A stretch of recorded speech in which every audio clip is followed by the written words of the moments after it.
बिस्मिल्लाहिर्रहमानिर्रहीम। अस्सलाम वालेकुम। माइक्रोबायोलॉजी किंगडम प्रोकैरियोटा यानी बैक्टीरिया से बिलोंग करने वाला एक टॉपिक हम डिस्कस करेंगे जिसका नाम है इकोनॉमिक इम्पोर्टेंस ऑफ साइनोबैक्टीरिया।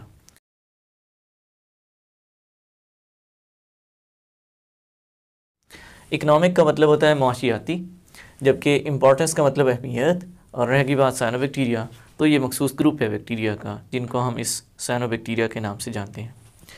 अहमियत में सिर्फ ये नहीं कि कौन सी चीज़ें हैं जो फ़ायदे के तौर पे हासिल होती हैं, नहीं, बल्कि हम अहमियत में, इम्पोर्टेंस में फ़ायदे और नुकसानात की बात करते हैं। तो साइनोबैक्टीरिया से क्या क्या फ़वाइद हासिल होते हैं, क्या क्या नुकसान आते हैं, यानी इस टॉपिक में उनके बारे में बात की जाएगी। और साथ अगर हम बात करें इकोनॉमिक की, तो इसका मतलब होता है मुआशियाती, जिसका ताल्लुक़ पैसे के साथ हो, मईशत के साथ हो, नफ़े नुकसान के साथ हो, पैसे के हवाले से। तो इकोनॉमिक इम्पोर्टेंस ऑफ साइनोबैक्टीरिया को शुरू करते हैं। हमारा पहला पॉइंट है, they help in reclamation of alkaline soil. Reclamation का मतलब होता है इस्लाह, ठीक करना। और अल्कलाइन सॉइल ऐसी सॉइल जिसकी पीएच 7 से ज़्यादा हो, जिसमें अल्कलाइनिटी ज़्यादा हो, जो अल्कलाइन हो, बेसिक हो सॉइल, उसको अल्कलाइन सॉइल कहते हैं।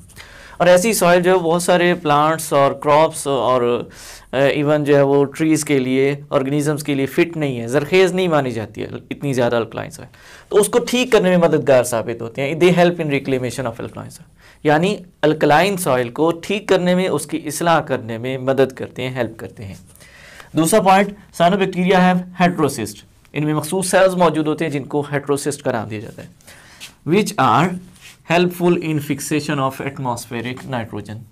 साइनोबैक्टीरिया में हेट्रोसिस्ट मौजूद होते हैं जो कहाँ पे मदद करते हैं, नाइट्रोजन फिक्सेशन में। और नाइट्रोजन फिक्सेशन कहाँ, जो एटमॉस्फेयर के अंदर नाइट्रोजन मौजूद है गैसियस फॉर्म में, उसको फिक्स करते हुए नाइट्रेट्स की फॉर्मेशन करते हैं।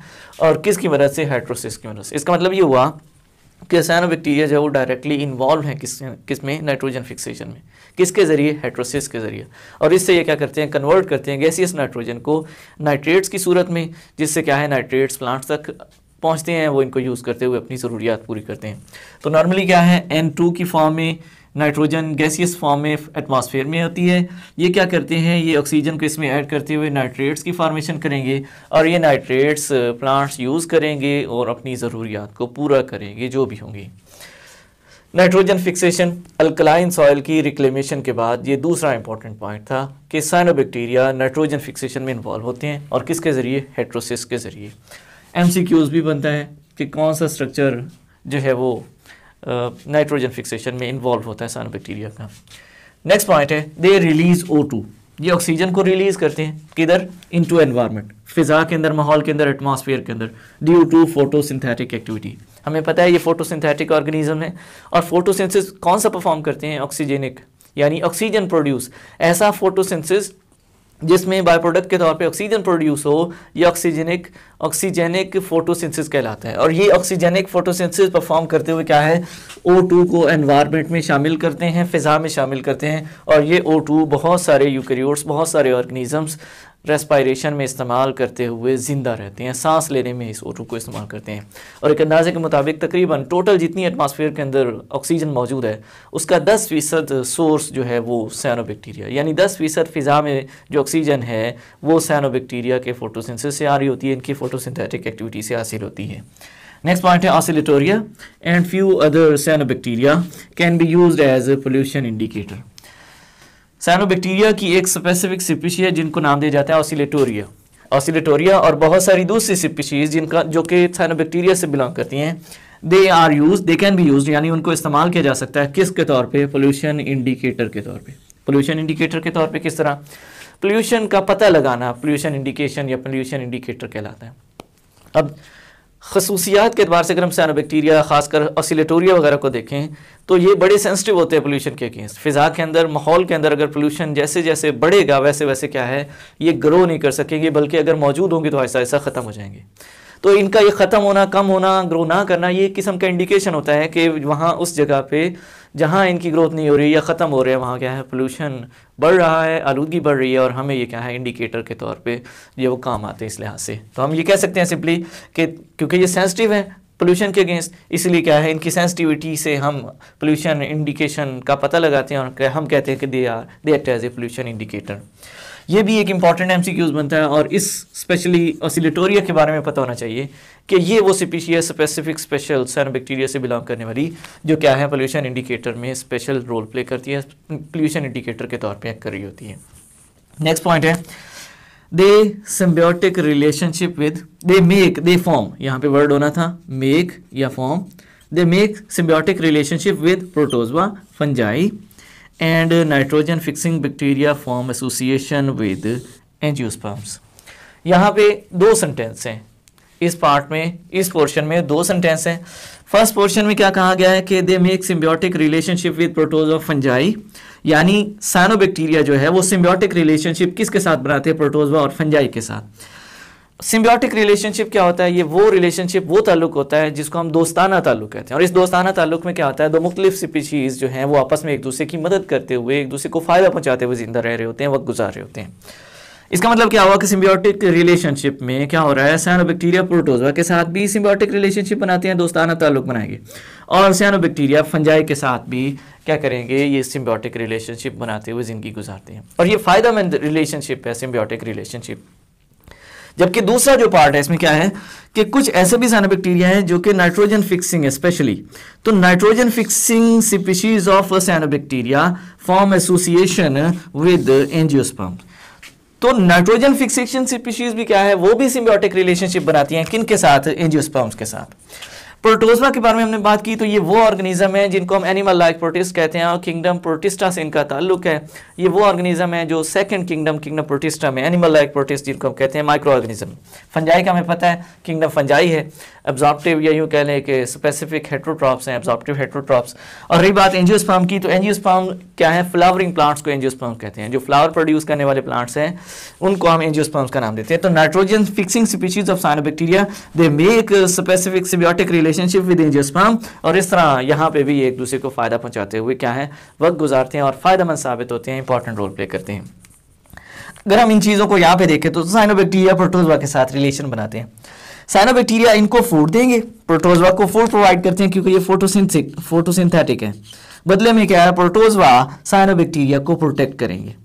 तो इस तरह क्या है, फायदा लिया भी जा रहा है, दिया भी जा रहा है, और इस सूरत में हम कहते हैं कि ये एक अहम फायदेमंद चीज़ है इस सिम्बियोटिक रिलेशनशिप में इन दो स्पीशीज़ के दरमियान। दूसरी तरफ अगर हम साइनोबैक्टीरिया और फंजाई की बात करें तो साइनोबैक्टीरिया फंजाई को क्या करते हैं, फूड देते हैं, खुराक की सूरत में फ़ायदा देते हैं, जबकि फंजाई इनको क्या करती है, प्रोटेक्ट करती है। तो इस तरह प्रोटेक्शन और फूड ये लिया और दिया जा रहा है, प्रोटेक्शन और फूड की सूरत में फ़ायदा। नाइट्रोजन फिक्सिंग स्पीशीज जो साइनोबैक्टीरिया की हैं वो एंजियोस्पर्म के साथ रिलेशन बनाती हैं। इन्होंने क्या करना है, नाइट्रोजन फिक्स करके नाइट्रेट्स बनाने हैं और वो इन पौधों को देने हैं, जबकि पौधे क्या करेंगे, ये फूड प्रिपेयर करेंगे, खुद भी यूज़ करेंगे और बदले साथ ही क्या है, नाइट्रोजन फिक्सिंग स्पीशीज़ को भी प्रोवाइड करेंगे। तो इस सूरत में यहाँ पे भी क्या है, फ़ायदा लिया और दिया जा रहा है। सिम्बियोटिक रिलेशनशिप की यही खूबी है, दो मुख्तलिफ स्पीशीज़ इकट्ठी रह रही होंगी, एक दूसरे को फ़ायदा दे रही होंगी, ये सिम्बियोटिक रिलेशनशिप है। और बहुत सारी स्पीशीज़ के साथ साइनोबैक्टीरिया जो है वो सिम्बियोटिक रिलेशनशिप बनाते हुए ज़िंदगी गुजारते हैं, फ़ायदा लेते भी हैं, फ़ायदा देते भी हैं। नेक्स्ट पॉइंट है दे आर फोटोसिंथेटिक पार्टनर्स। ये फोटोसिंथेटिक पार्टनर्स के तौर पे एक्ट करते हैं किसके साथ, in most of lichen association. सबसे पहले तो आपको ये पता होना चाहिए कि लाइकन क्या है। Lichen fungi plus algae, green algae specially बोलते हैं, एल्गी या साइनोबैक्टीरिया। ये एल्गी भी हो सकती है, साइनोबैक्टीरिया भी हो सकते हैं। तो फंजाई और साइनोबैक्टीरिया या जो एल्गी का कम्बिनेशन है, इस कम्बिनेशन को हम कलेक्टिवली लाइकन का नाम देते हैं। यानी जब दोनों फंजाई और साइनोबैक्टीरिया या एल्गी इकट्ठे रह रहे होते हैं तो ये इनकी कंपाइल्ड फॉर्म, इसको हम फंजाई का नाम देते हैं। और यहाँ पे क्या है, लाइकन एसोसिएशन में, लाइकन रिलेशनशिप में फंजाई के साथ ये क्या है, फोटोसिंथेटिक पार्टनर के तौर पे एक्ट करते हैं साइनोबैक्टीरिया, यानी फोटोसिंथेसिस परफॉर्म करते हैं। और इस सूरत में भी क्या होगा, फंजाई इस साइनोबैक्टीरिया को प्रोटेक्ट करेंगी या एल्गी को, और बदले में क्योंकि ये फोटोसिंथेटिक पार्टनर है, खुराक खुद बनाते हैं, इसलिए फूड प्रिपेयर भी करेंगे, खुद भी इस्तेमाल करेंगे, फंजाई को भी देंगे।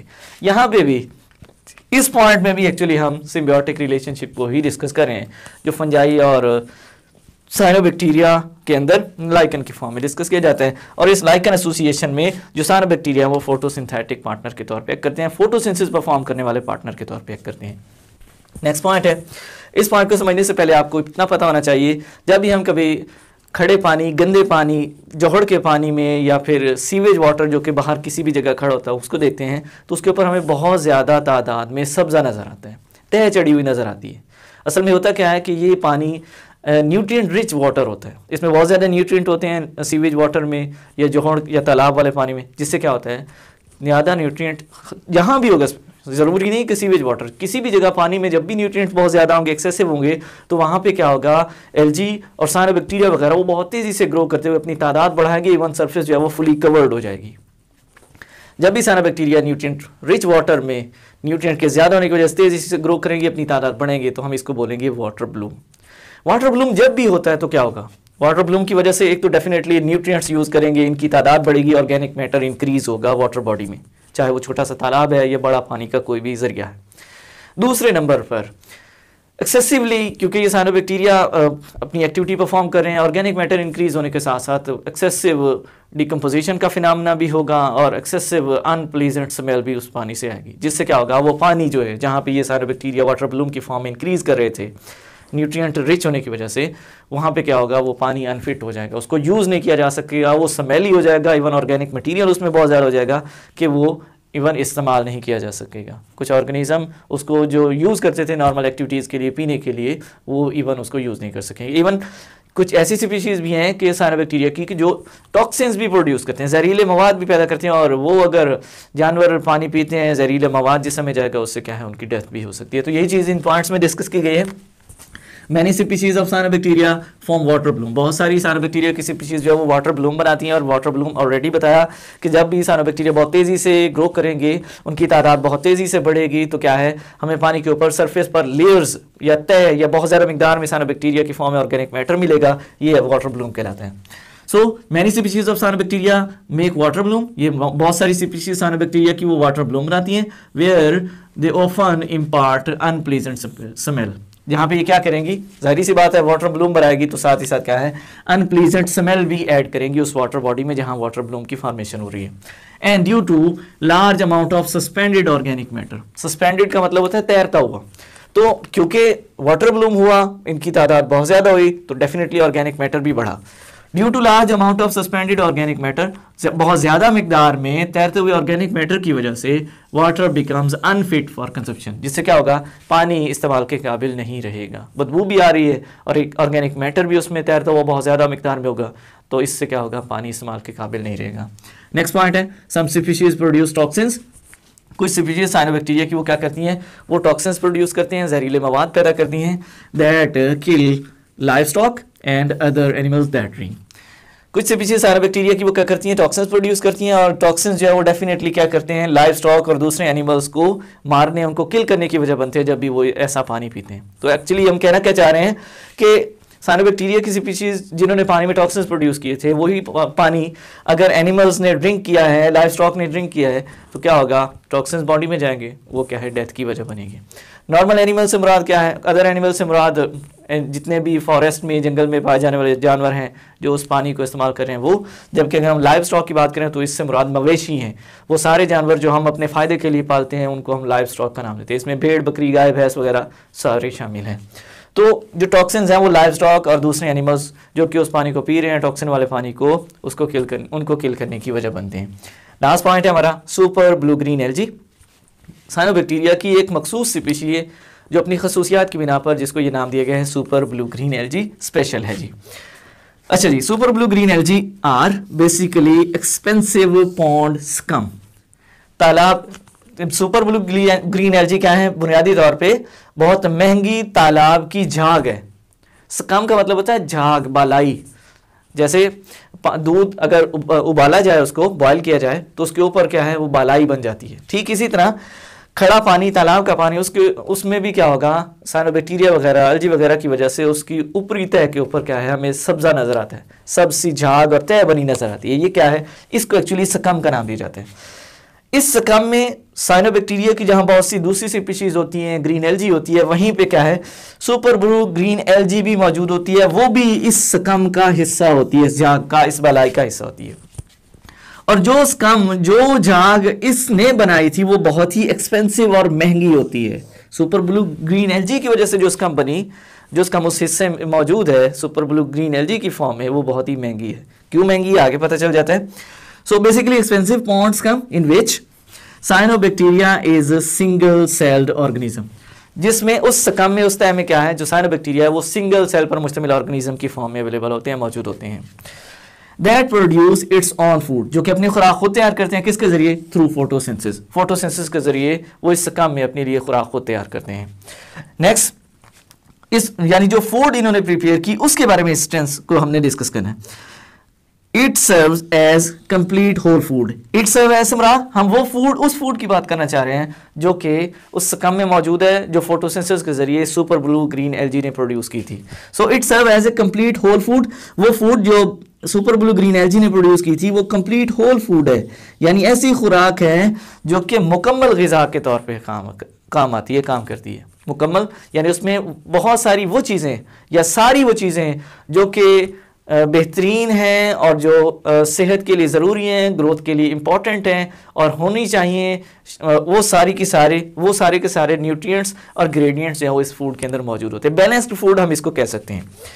It serve as a complete whole food which contains 60% protein with all essential amino acid, यानी ये कंप्लीट होल फूड होती है जो सुपर ब्लू ग्रीन एल्गी ने फोटोसिंथेसिस के जरिए प्रोड्यूस की होती है।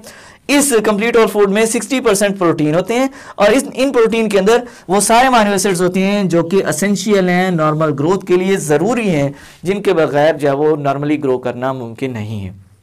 ये वो पॉइंट है जिसकी वजह से हम कह रहे हैं कि ये एक्सपेंसिव स्कम है। क्यों एक्सपेंसिव है? क्योंकि इसमें वो फूड शामिल है जो इसने खुद बनाई थी, अपने लिए बनाई थी, साथ ही साथ क्या है उसको हम अपने फायदे के लिए भी यूज करते हैं। क्यों फायदेमंद है हमारे लिए? क्योंकि इसमें 60% प्रोटीन है और प्रोटीन भी वो जिसमें क्या है एसेंशियल अमाइनो एसिड शामिल होते हैं। और किस फॉर्म में? इन परफेक्ट बैलेंस, बिल्कुल एक नापी तोली मिकदार में ये अमाइनो एसिड मौजूद होते हैं और 60% प्रोटीन वाले पोर्शन में। तो इससे हम ये कह सकते हैं कि बहुत ही बेहतरीन किस्म की खुराक हासिल होती है सुपर ब्लू ग्रीन एल्गी से। अगर इसको हासिल किया जाए तो ये एक बेहतरीन खुराक के तौर पे काम आ सकती है, जिसमें 60% प्रोटीन है और एसेंशियल अमाइनो एसिड्स होते हैं परफेक्ट बैलेंस, परफेक्ट कंसंट्रेशन के साथ। ये 60% प्रोटीन वाला जो पॉइंट है ये भी इंपॉर्टेंट MCQs के तौर पे काम आता है। पता होना चाहिए कि जो food super blue green algae से हासिल होती है उसमें प्रोटीन कितने % होते हैं। तो ये था इकोनॉमिक इंपॉर्टेंस साइनोबैक्टीरिया से रिलेटेड। MCQs जहाँ पे भी बन रहे थे पॉसिबली हमने उनको साथ साथ डिस्कस किया, लेकिन रह गई बात कि जी हमारे लिए ये टॉपिक किस हवाले से इंपॉर्टेंट है। तो लॉन्ग और शॉर्ट दोनों हवालों से ये क्वेश्चन इंपॉर्टेंट है, लेकिन ज़्यादातर ये क्वेश्चन शॉर्ट के हवाले से आता है, शॉर्ट क्वेश्चन के हवाले से पूछा जाता है। तो आपने भी इसे बहुत ही आसान है, कोशिश करें कि सारा तैयार करें क्योंकि MCQs भी बनते हैं और अगर शॉर्ट के तौर पे करना भी चाहें तो कम अज़ कम यहाँ हमने 8 पॉइंट लिखे हैं, इन 8 में से कम अज़ कम आपको 6 लाजमी आने चाहिए, 5 से 6 लाजमी आने चाहिए। जबकि ये जो सुपर ब्लू ग्रीन एल्गी है ये अलग से शॉर्ट क्वेश्चन पूछा जाता है और इसके बारे में अलग से आपको पता होना चाहिए। अगर लॉन्ग क्वेश्चन आता है तो फिर साथ में ये भी मेंशन किया जाएगा। उम्मीद है कि आप लोगों को ये टॉपिक क्लियर होगा। हमारा एक टॉपिक और रहता है इस चैप्टर से, लास्ट टॉपिक नॉस्टॉक। इंशाल्लाह नेक्स्ट वीडियो में हम उस टॉपिक को डिस्कस करेंगे। तब तक अल्लाह हाफिज़।